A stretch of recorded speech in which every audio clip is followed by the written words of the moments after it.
Climate migrants. As the climate crisis gets worse, millions of people are being displaced, forced to leave their homes, due to environmental problems.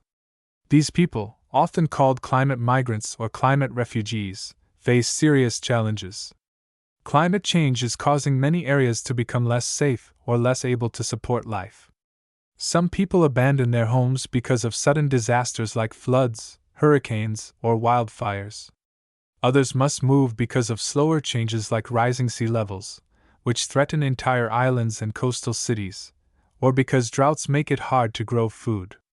For example, low-lying countries like Kiribati and Tuvalu in the Pacific Ocean are at risk of disappearing under the sea.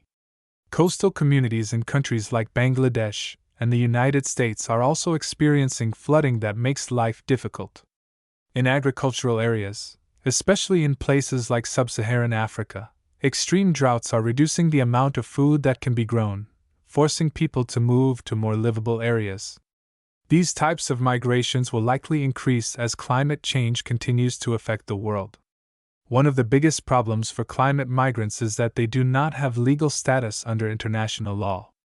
Current laws, such as the 1951 Refugee Convention, protect people who are fleeing their countries due to war, persecution, or violence. However, these laws do not include climate change as a reason for seeking refuge.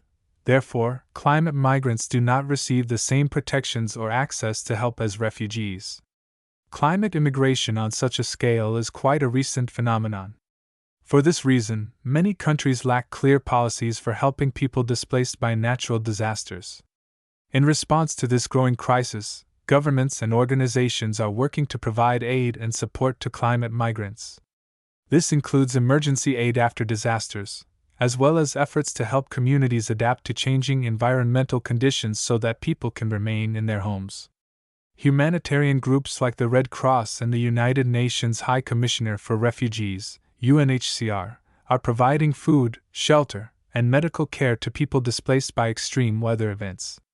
These organizations play a key role in helping people recover after disasters, but long-lasting solutions are needed as well. Some efforts focus on adaptation, which means helping communities prepare for the effects of climate change. For example, in areas where floods are likely to happen, building better flood defenses like strategic dams and stronger riverbanks can allow people to stay in their homes. In drought-affected regions, introducing new types of crops that can survive with less water may help farmers continue to grow food. However, many countries lack the resources to implement these solutions on a large scale, so international support is needed. Another form of aid is resettlement programs, which allow climate migrants to move to other countries. However, these programs are often small and do not help enough people. As natural disasters continue to displace millions of people, there is an urgent need for new legal protections for climate migrants. While some countries, like New Zealand, have started small programs to offer visas to the victims of extreme weather events, these programs are rare and limited.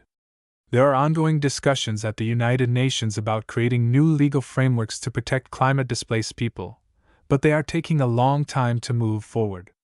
At the same time, the world must work together to reduce the effects of climate change and help vulnerable communities adapt.